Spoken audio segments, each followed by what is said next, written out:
Welcome to the chapter Chemical Reactions and Equations. Change is the law of nature.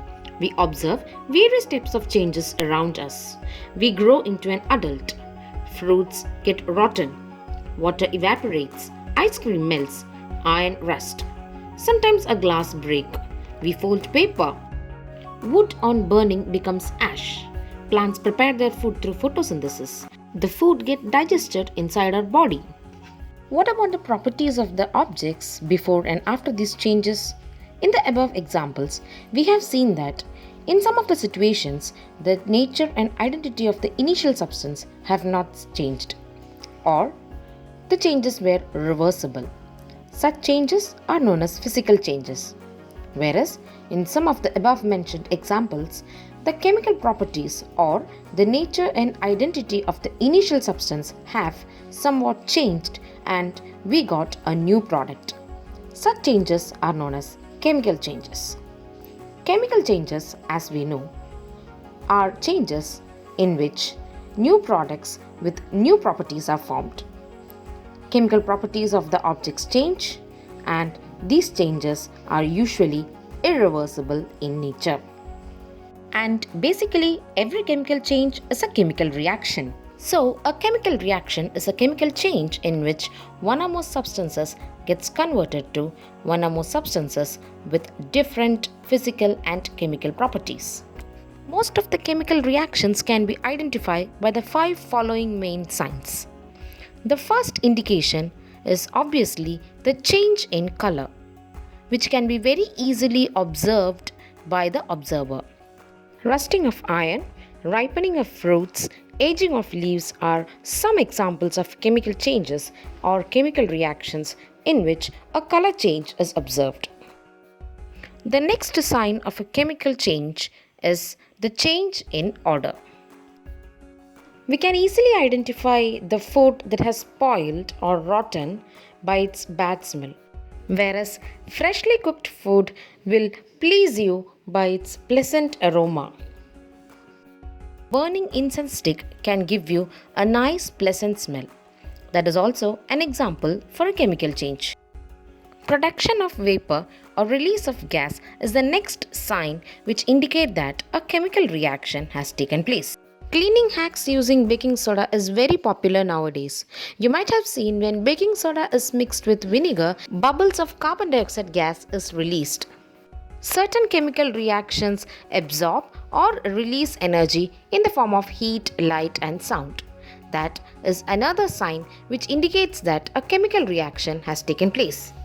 When we burn crackers, energy is emitted in the form of heat, light, as well as sound. That is a classic example for a chemical change or a chemical reaction.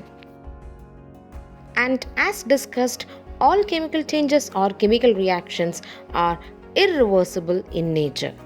It is difficult to reverse your growth or aging of leaves or ripening of fruits or any other chemical change that has happened. So let us see what is a chemical reaction once again. Chemical reactions are chemical changes in which new substances with new properties are formed. A chemical change or a chemical reaction can be identified by its change in color, formation of a solid precipitate, release of a gas, or either by its absorption or release of heat.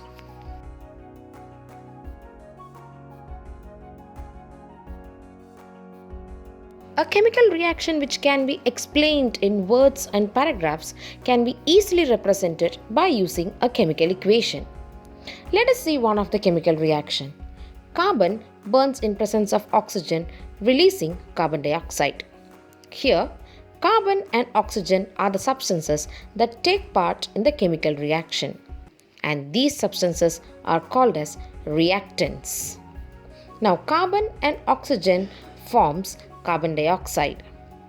That means the reactants carbon and oxygen react with each other and form the product carbon dioxide.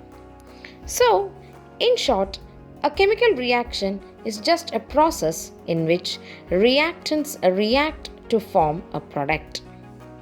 Now, this equation where you write the reactants in words is known as a word equation. We can even simplify this by using the chemical formulas of the reactant and the products. The chemical formula of carbon is C and oxygen is O2. The product formed here is carbon dioxide, CO2. Now this type of an equation is known as a chemical equation. So we can say that a chemical equation is a simple representation of a chemical reaction using the chemical formulas of the substance involved in that reaction. Let us represent the reaction of nitric oxide with carbon monoxide releasing nitrogen and carbon dioxide in the form of a chemical equation. Let us see the reactants of this reaction. The reactants are nitric oxide and carbon monoxide, and they react to form the product nitrogen and carbon dioxide. If we have to simplify this word equation, we have to use the chemical formulas. NO plus CO gives N2 plus CO2. Let us closely check these chemical equations.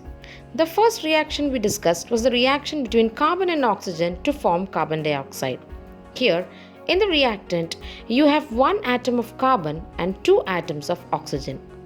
As well as in the product side, you have one atom of carbon and two atoms of oxygen, forming carbon dioxide.